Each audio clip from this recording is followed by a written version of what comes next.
Hello everyone, the Flying Scotsman here, and welcome to this video. Now, this video is, well, it's about RetroFest.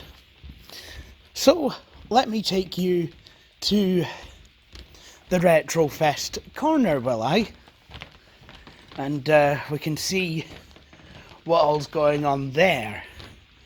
Well, as you can see, we're... oh. Right, yeah, that's a bit of a problem. There's no RetroFest in the RetroFest corner. What gives? Where's my RetroFest? Well, we've moved the RetroFest. It's still around, but we're having a rejig of the layout because we've got another organisation using, they're going to be using that back corner. So the RetroFest stuff, well, it's in the process of moving. Now, admittedly, there's a lot of stuff here, just kind of sat haphazardly, but the bulk of the RetroFest stuff, all the consoles are actually set up. So let me take you through it. So it's up here, and we've got the computers. They're no longer on the hexagonal desks, so the hive is gone. And to be honest, I'm kind of glad, because it just seemed really quite impractical. Like, those tables were too deep but not wide enough. Just didn't make sense. But hey ho. Anyway, so yeah, and we've got a big screen TV, and then we've got the consoles. Consoles are basically how they always were. So I suppose I should take you through from the start. So if we come around this corner, we've got the Spectrum. It's on a trolley. Put that with a TFT monitor. So that just makes life easier for that. Because it's a Spectrum, there you go. It's on. It's ready to go. And I think it's a lot better because you've already got the loading bars on the tape. So, you know, I think just makes it easier if it's a TFT. Because you've already got the flickering of a CRT with the loading bars. But yep, there we go. That's all set up. I did find the I think it's a Kempston joystick port. Hang on a minute. I need to obviously sort this out. That's yeah. Who'd have thought these desks weren't designed to have a cassette player, a cassette recorder on them, but cassette recorder is there, so yeah, get used to it, because it's staying, because it's a Spectrum. And next to that is the Dell Dimension 4100. Now, you're expecting me at this point to flip over a KVM, produce a wireless mouse and keyboard, and be like, yes, this is a server, as you can see it's running. Well, no, I'm not going to do that. This thing is actually running headless. I mean, it does beep a couple of times and complain at me, it's running headless. But it does run. So, that's something. And for computers, we have the Desk Pro here. That's all set up. Sorry, it's still a bit of a mess. I'm still moving into the corner. We have the Time, the Athlon 1400, Desk Pro's Pentium 100. We have a Medion, well, Franken Medion, with my mum's old Medion scanner, if I'm going to be completely honest. Here we have an emulation box. It's got joysticks. It's running Manjaro, and yeah, it's got an AMD Phenom 2 X3. Grampian Electronic Products machine. Mesh 300 XM machine. Grumpy Electronics has got a Pentium 3 450, the Mesh has got a Pentium 2 300, and then the RM has a Pentium 2, Pentium 2 350 megahertz. So, there you have it. Now here we've got the big TV set up. That's obviously set up for use with consoles. And that's really for the tournament. So really for retro tournaments, what I am going to have to do, actually, is weak that Mega Drive out of there and put the Super Nintendo in there, because the next tournament that's coming up is a Super Mario Kart tournament. By the time this video comes out, that tournament will have been played. Then on this table we have this TV. It's got a it's got a Nintendo Entertainment System and a Sony PlayStation. This TV has a Sony PlayStation, a light gun, and a Nintendo 64. This station has a Master System, also a Mega Drive. I'm going to need to get new controllers for that. I've decided my Amiga should come to the office because I feel it will probably get a bit more use.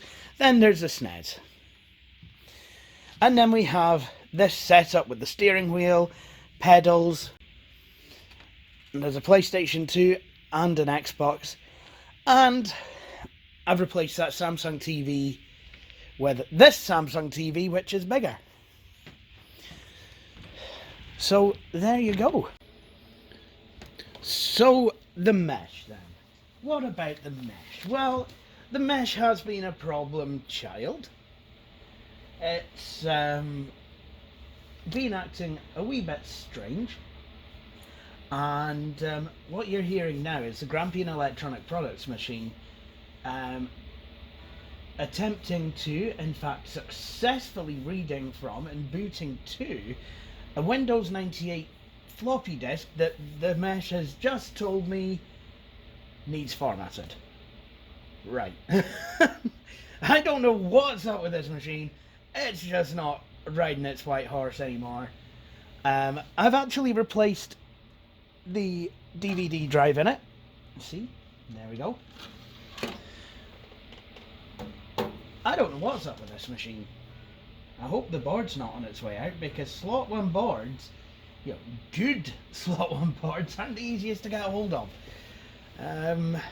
If I did have to replace a board in this machine though, I know exactly what board I would go for. Money no object. I would go for the Intel SE440BX-2. I think that's the long number. Or 440BX SE-2, whatever it is. It's the board that's in my Loch Ness machine because it is good. That's why I would go for it. Anyway, what we're going to do is we're going to attempt to reinstall Windows on here. So what I'm going to do is nick this floppy disk out of the GE machine, and I'm going to insert it. I'm going to take the disk and insert it into the fucking box, and we'll see what we can get. I do like to use boot floppies. I don't know why. But, you know, I mean, I can always boot from the Windows 98 CD if needed be, but I would like the floppy drive to work.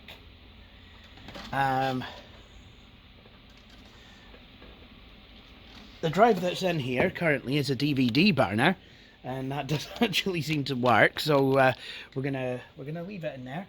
I did buy a replacement drive, which is also on DVD burner.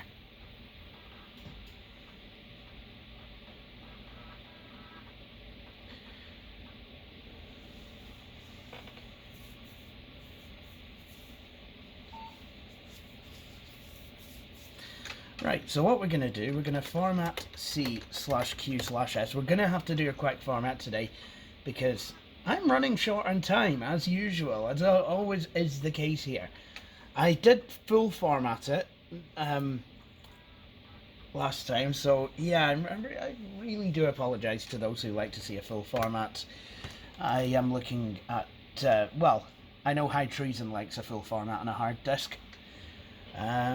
So, yeah, I'm still kind of getting over this cold. Still not completely over it. Feeling a bit better.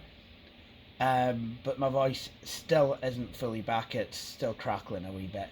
But now I don't feel every time I breathe in like I've swallowed a 2GB Seagate hard drive. You know, the rattling that goes along with that. Honestly, I felt like my 2240 booting up when it had its hard disk installed and connected. Anyway,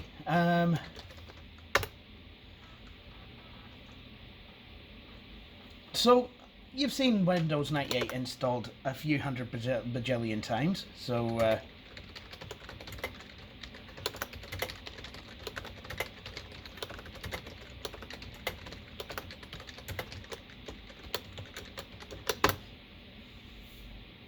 usual copy, see Windows options, cabs.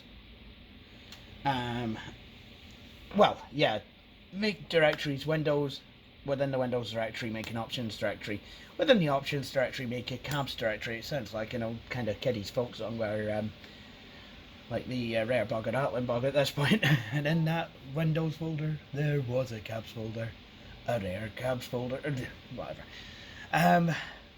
GE machine is rebooting for some unknown reason. I don't know what gives with that.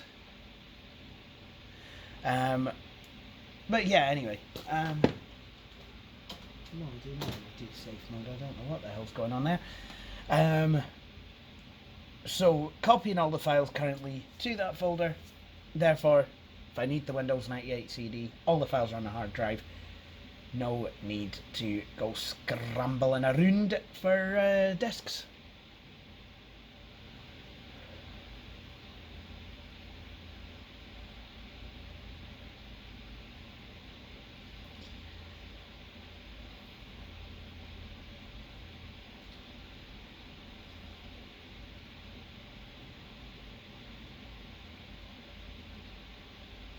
So of course, Nostalgia Mall was asking me, what is the first retro computer that I'm going to use in 2020? Well, none of mine's at home, because I've actually been either too busy, tired, or unwell to use any of them. Alright, that's all the files copied. Time to run setup.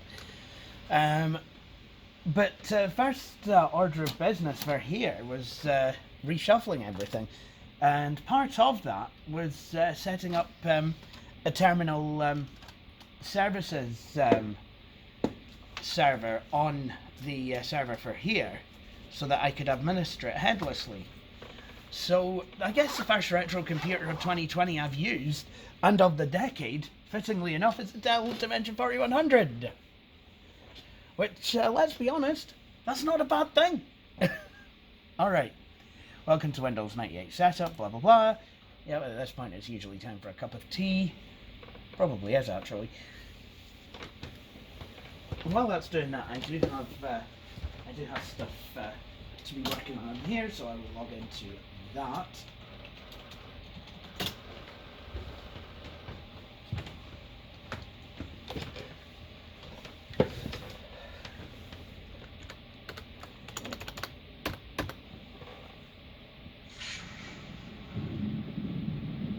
Jings Crevens, listen to that weather out there.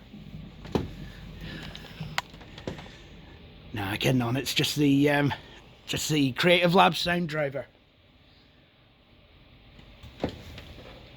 So I have been playing musical sound cards here at RetroFest, so all the systems in current circulation should have at least a modicum of half-decent MS-DOS support.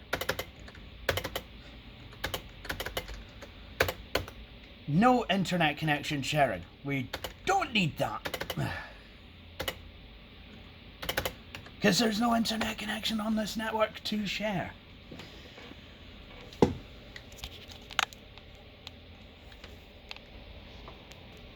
Now, each of these machines has its own unique ID and its own unique IPX network address. So the mesh, funnily enough, due to how it was laid out, the mesh is actually called RFD-01. Computer description, mesh 300 XM, P2, 300 megahertz, 128 meg, 30 gig, ATIR Fury SB AWE 64.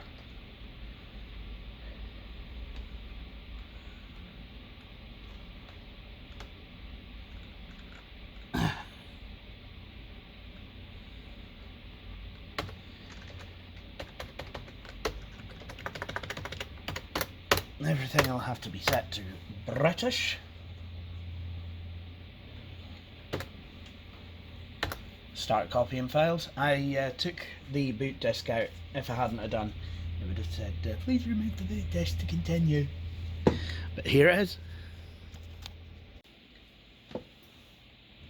So, we've finished the file copying portion of Windows 98 setup. Let me talk you through a few of the peripherals that are attached to this machine. First of all, using my old Dell 17-inch monitor, I swapped it with a 19-incher because, firstly, because it was bigger.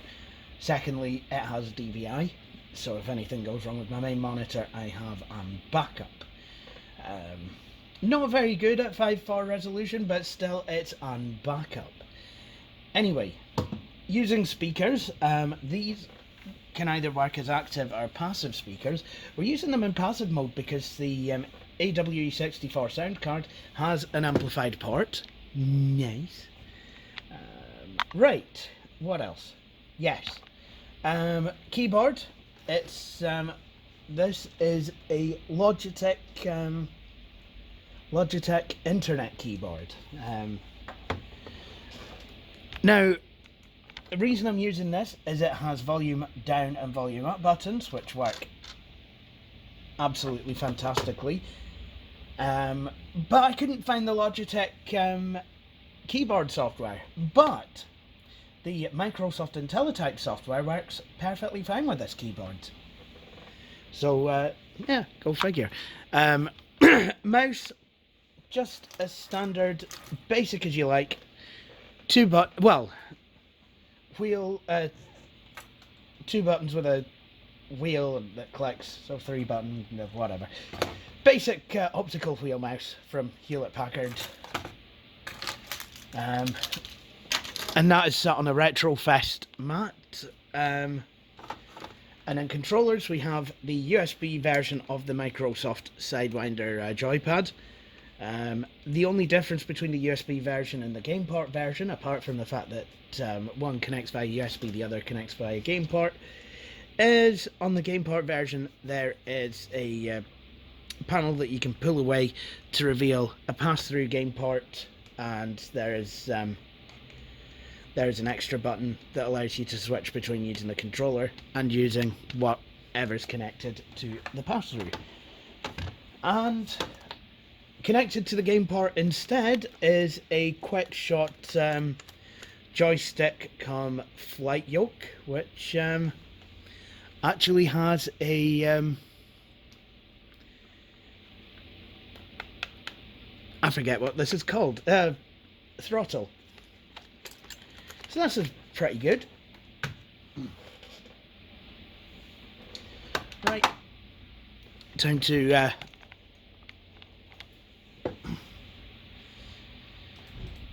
set the time zone. The time on this computer is correct. I do believe at one time I will have actually installed shiny new CMOS batteries into all these computers that could get them, and those that couldn't are the Compact Disc Pro.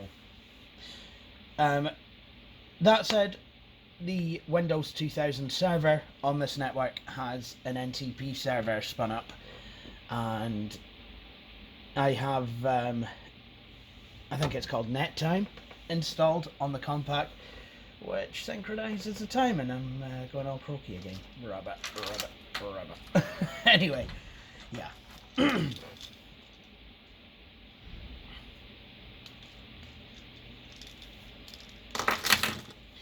So, just got to wait for this portion of setup to complete.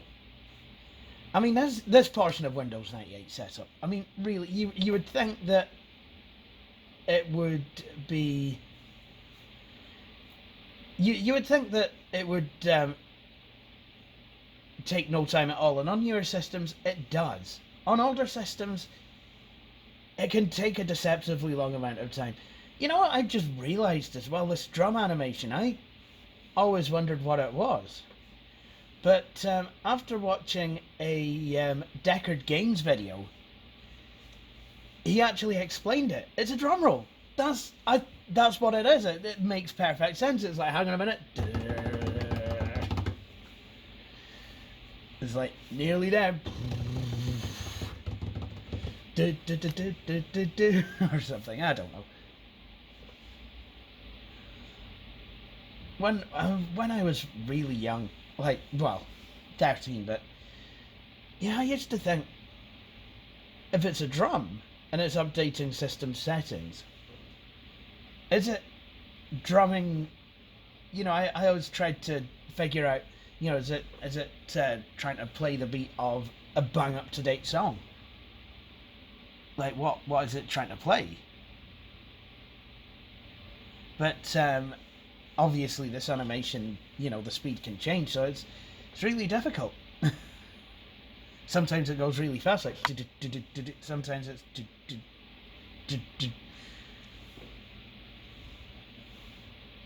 but yeah, that's a beautiful thing about old computers. They bring back memories. They bring back all kinds of memories. Like, you play old computers, old games, doing stuff on old computers that you might have done 20 years ago. Just, yeah.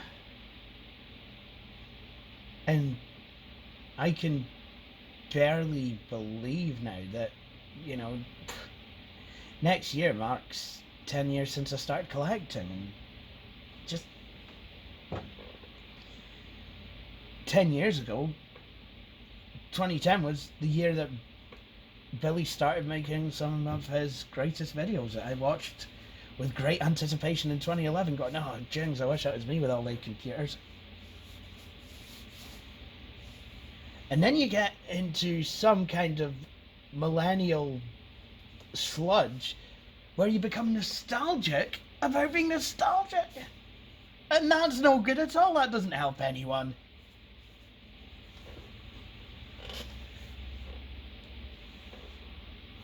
Okay, so this is nearly done. Drum roll, please, I guess.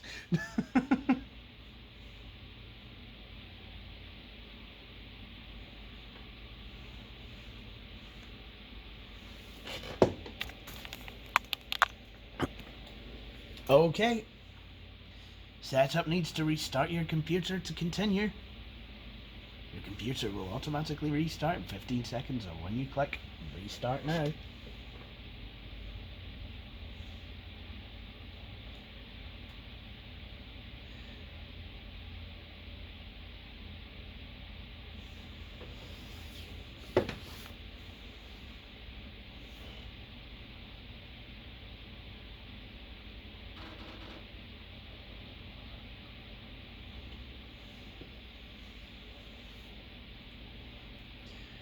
And we are in. Well, we're getting there. Sorry, I appear to be jumping the bun somewhat.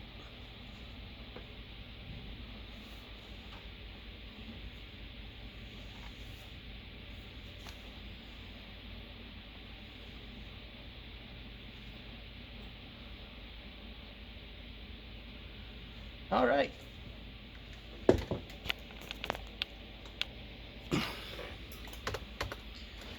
Right, the video drivers on here are the sort that like to have DirectX at least 8.1.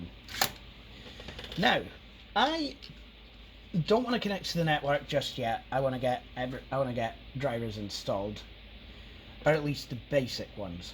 So what I'm going to do, I have some of the drivers on a zip disk, which, because this computer has an internal zip drive, I can use that without the iOmega drivers, should I want to.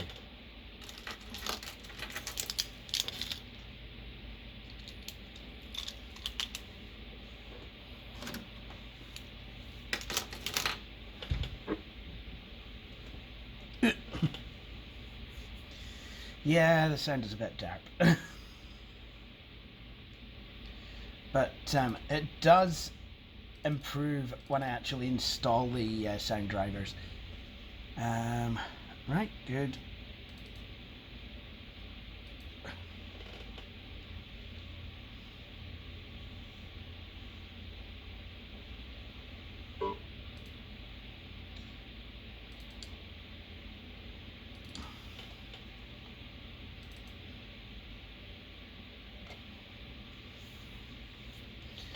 So, before we do anything, let's install the chipset drivers.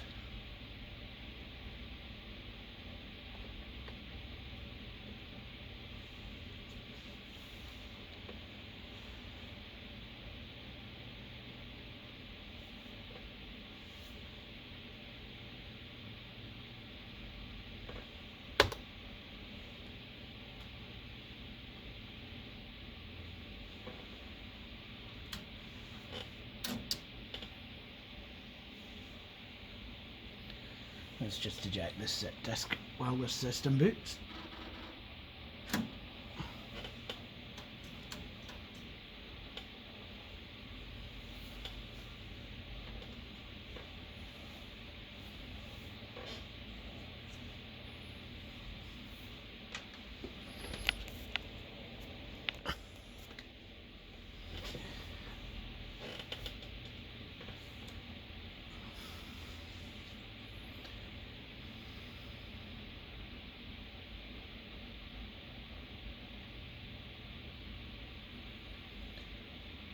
Okay, so here we go. We've got the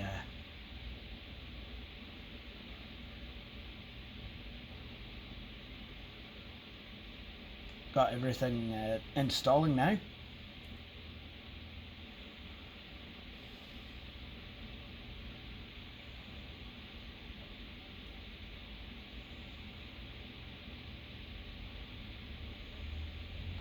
PCI IDE controller. PCI Universal Serial Bus. Now some people might say you don't need to install 440BX chipset drivers on 98 2nd edition. I've got to tell you, I find it quite makes the system run a bit better if you do. Yeah, I know the system's not running the greatest just now. Let's just gloss over that.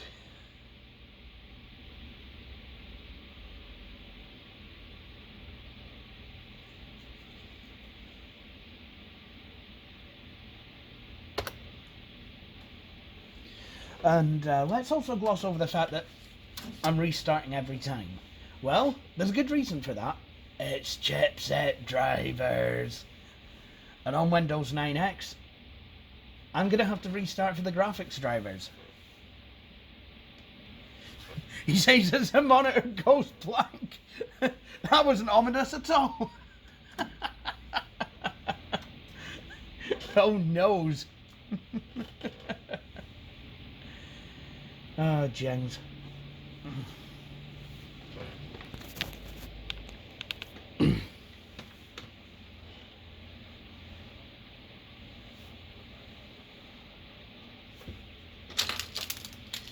Okay, so I have my keyring of life here. What the hell's happened there? So, I did install USB drivers, so I can read flash disks from Windows 98. I have a USB extension cable down here for that precise reason.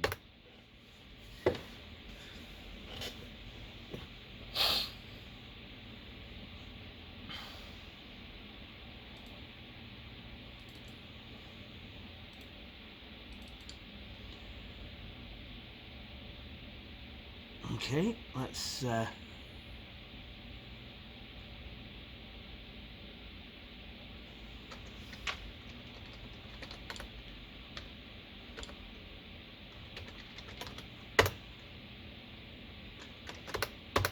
okay, let's get DirectX installed. And again, we are going to need to reboot with that.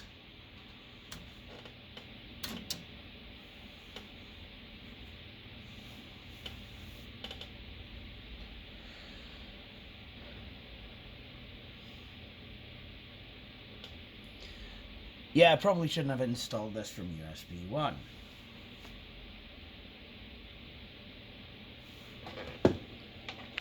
So thanks to the magic of video editing, you guys didn't have to sit through all of that. Just part of it.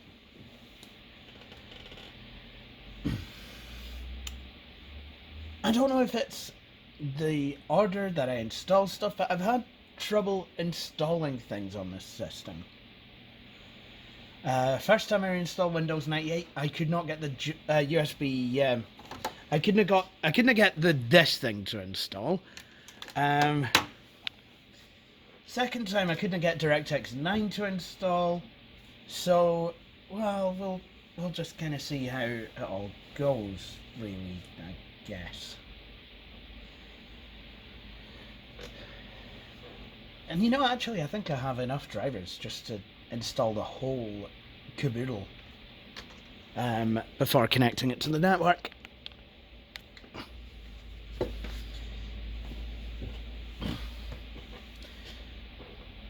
So there we go, we've got DirectX 9 installed. The graphics driver likes to have version 8.1. So I guess you can tell that the graphics card is nearer than the system that it's going in.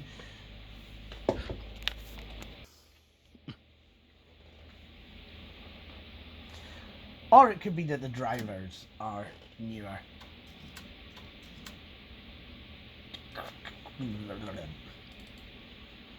Right.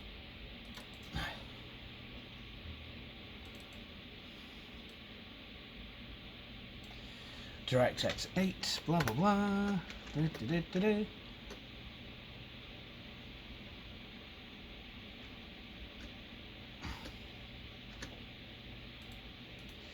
Ah yeah, these are newer drivers.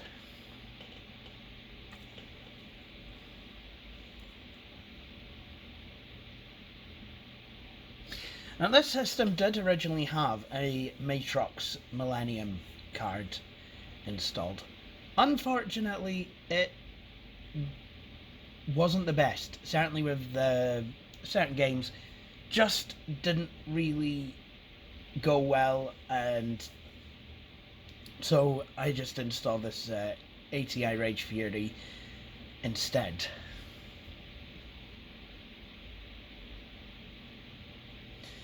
Which I think does have an input.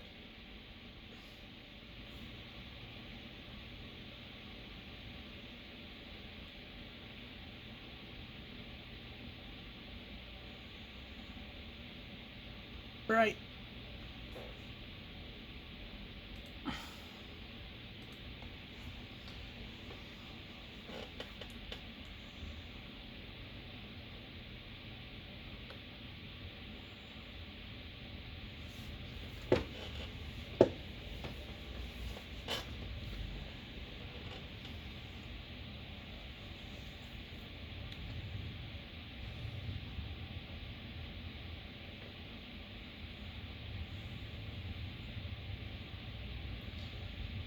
So that's now away installing itself.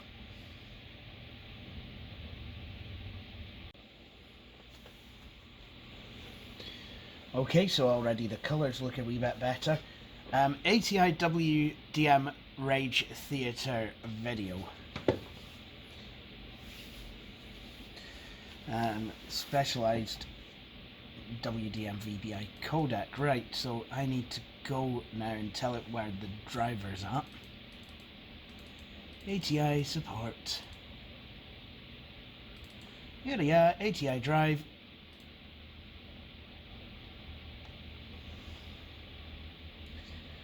Right, that's that installed.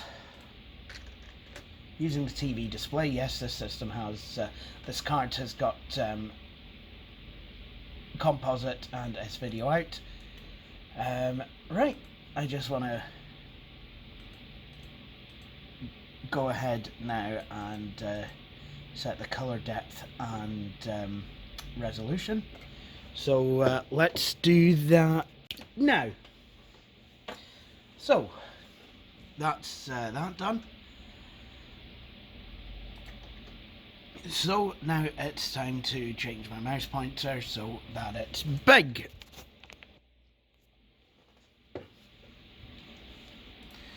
So I actually have a chance of being able to see the blooming thing.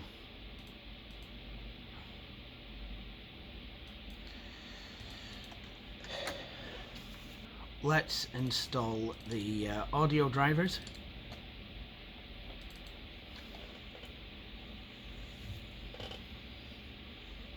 Again, these drivers are older, but they seem to work better. They're more specific to the sound card.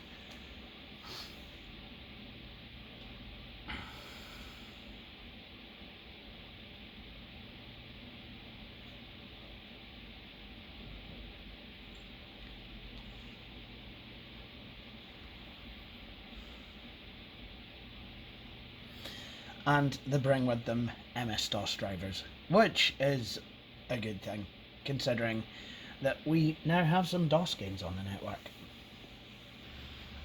Yep, let's modify all the system files. So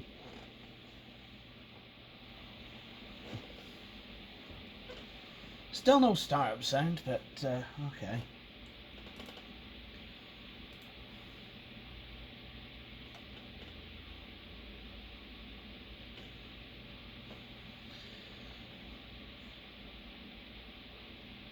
Now, in terms of internal hardware, there's only one thing that needs installed,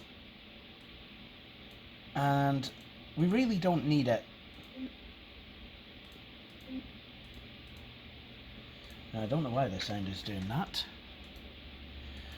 We really don't need this for the system to work, but I like to install everything if I can anyway. So, setrep. I have installed all of the drivers through all the internal components. I removed the sound card drivers and reinstalled them. There were a few file version conflicts that was asking me, do I want to keep the newer versions of files?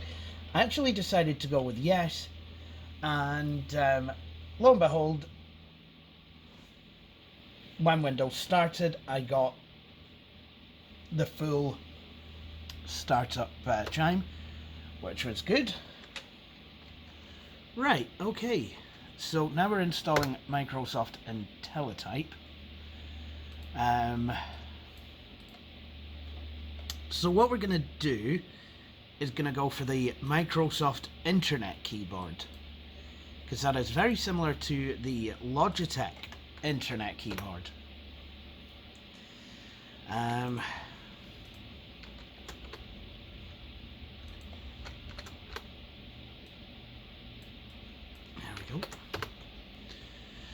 I don't want to place IntelliType Pro shortcuts on the desktop.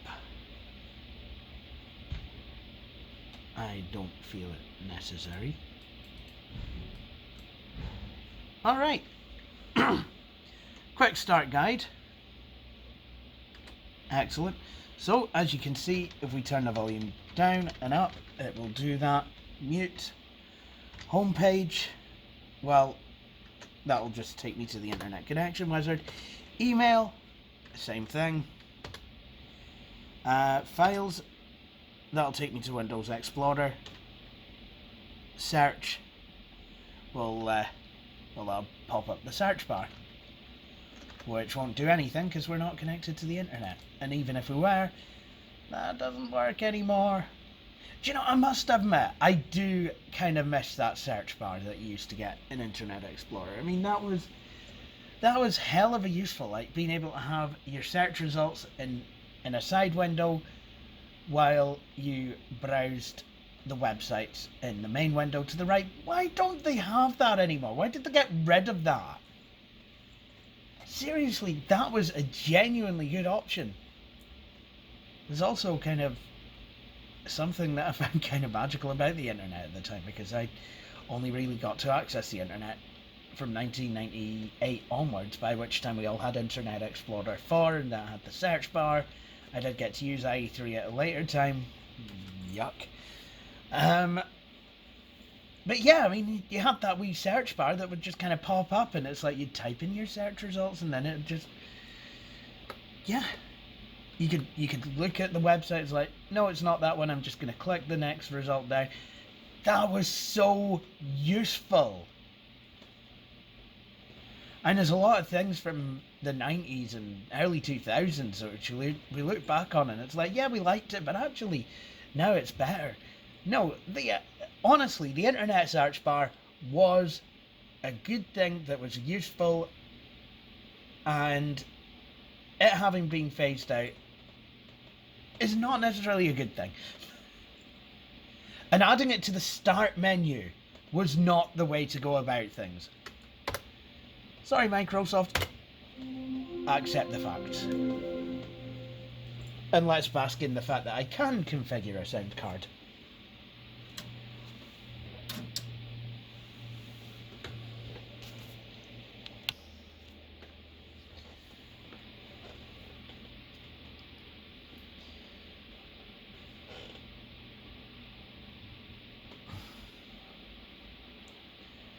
Installing Microsoft USB Sidewinder gamepad.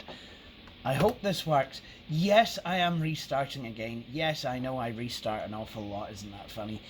But, you know, when you've had problems, it really is the best way to let the computer restart when it prompts you. It can help make things go.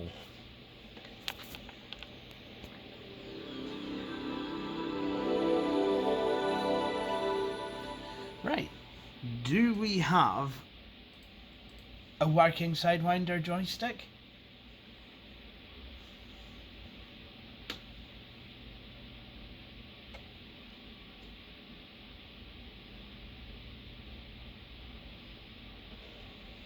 Well, we shall see.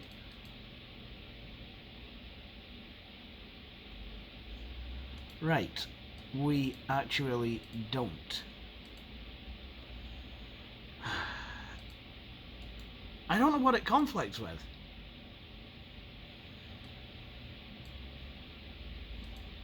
I don't know if it conflicts with DirectX 9 or... yeah. Only thing I could suggest is we'll just go back to using the human interface device driver.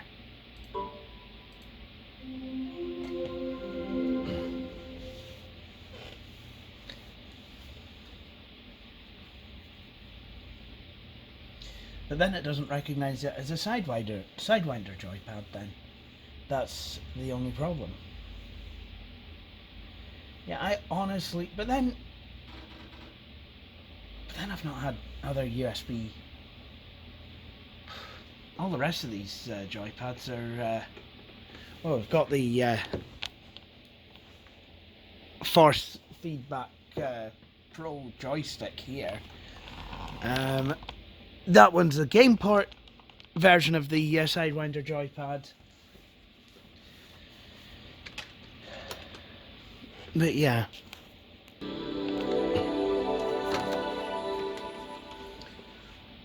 But it has to be DirectX 9.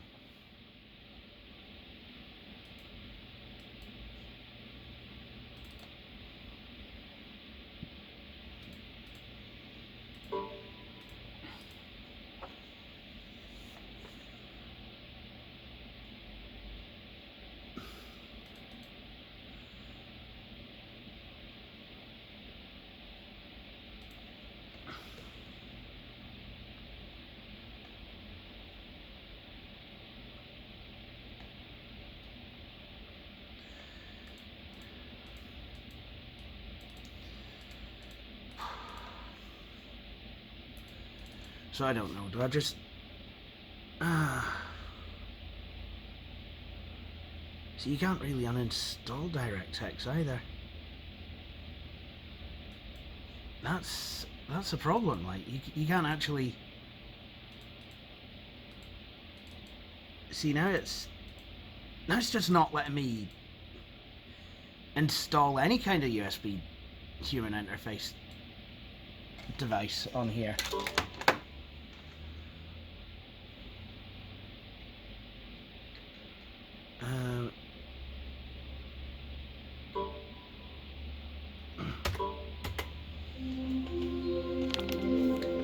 Okay, so what I've done to get this working is to simply uninstall Microsoft's Sidewinder software. Just use it as an HID game controller.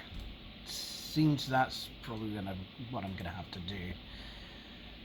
Hopefully using the Sidewinder game controller in various games will still go. Although that I am not too sure about. At some point I should probably set up the flight yoke, so let's do that now. So 4-button flight yoke with throttle. Let's pick that up. So if I press buttons and what have you, then that will work. I mean, obviously this should probably be calibrated. So to set the center position for your flight yoke, leave the yoke centered, then press one of its buttons. Doink! To calibrate your flight yoke's range of motion, move the yoke all the way in and out several times. Then move it all the way to the left and the right several times. Ah! Not quite done with that yet. There we go.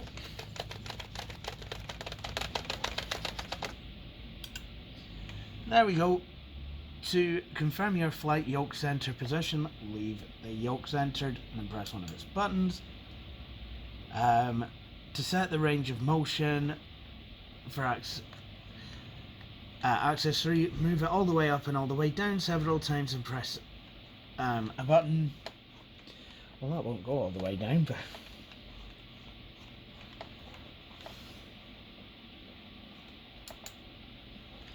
you've successfully calibrated your flight yoke. To save your flight yoke's calibration, press finish.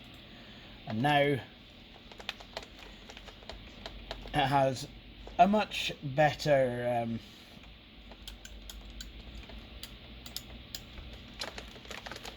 area of movement, as it were. Good. Now we are ready, I think, to connect to the network. So in order to do that, we're going to right click on Network Neighborhood, Properties. Well, we'll enable file and print sharing, because why not?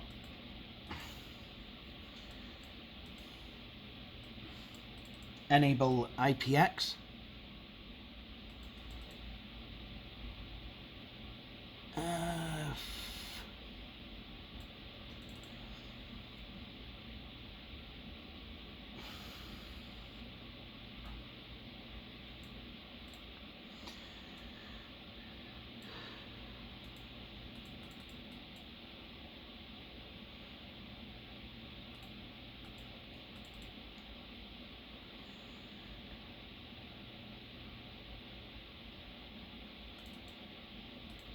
Okay, so we need to set,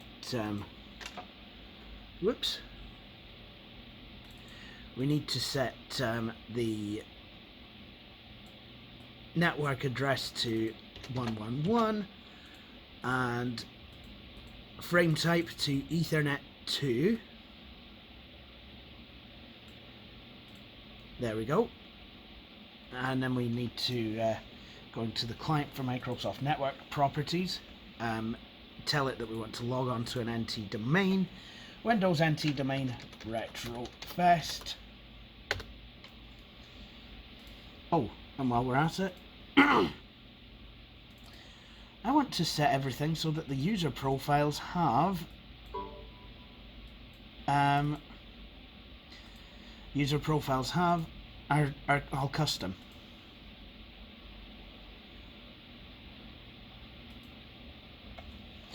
So away this will go now.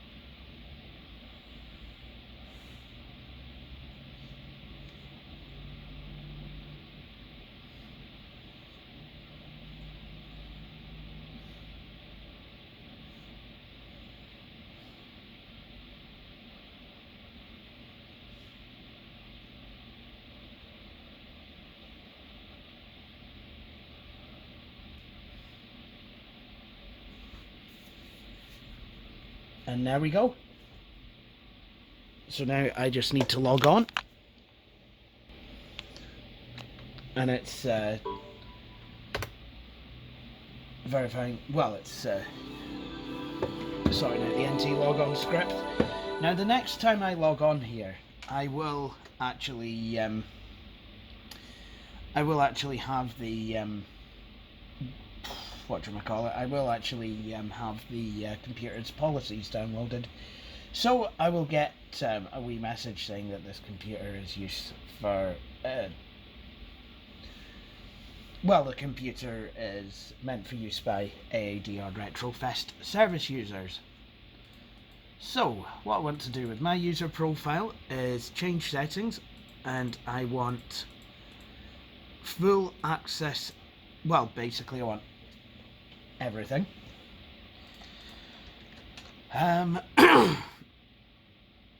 That way, what I want to do, what I will be able to do, is go to see Windows Start menu, and the idea there is that that profile should have nothing in its start menu, because you need to be able to log on to use RetroFest, the RetroFest machines. There we go. I'll also clear the desktop of anything. Oh, nothing there. Right. Next thing that I want to do is now I've got access to my network drives. Excellent. Sort out the desktop wallpaper.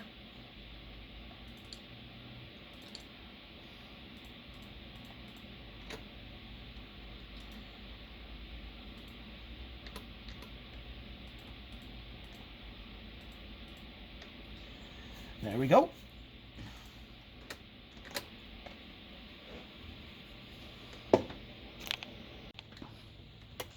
So now, if we log in as no one, then you get Windows Hee Haw Edition. So let's log out of that, and let's log in as myself.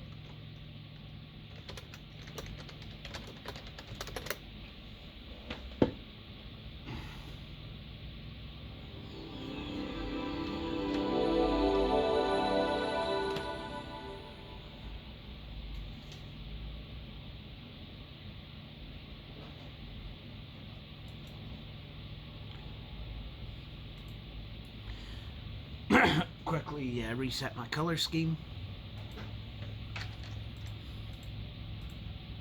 Now obviously I will need to go and set up a RetroFest profile, and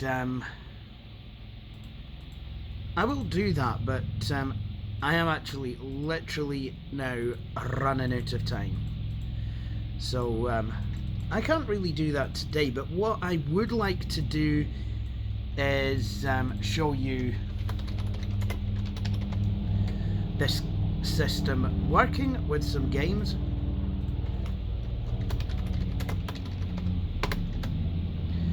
There we go.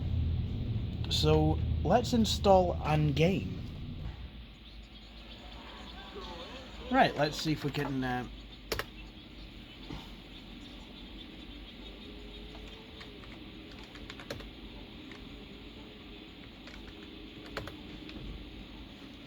honestly, my kingdom for a square resolution. Right.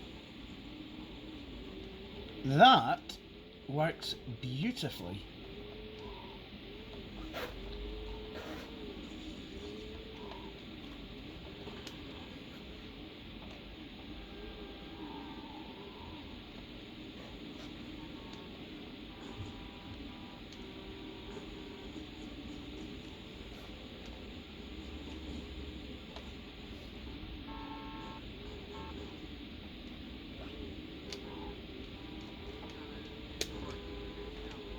So, as you can see, this game works beautifully. So I really am going to have to literally wrap it up here. So I hope you've enjoyed watching this video. If you have, please feel free to subscribe. If you like the video, give it to do. If you didn't like the video, press the upside down like button. And if you really have something that should be kept to yourself, then you know what to do.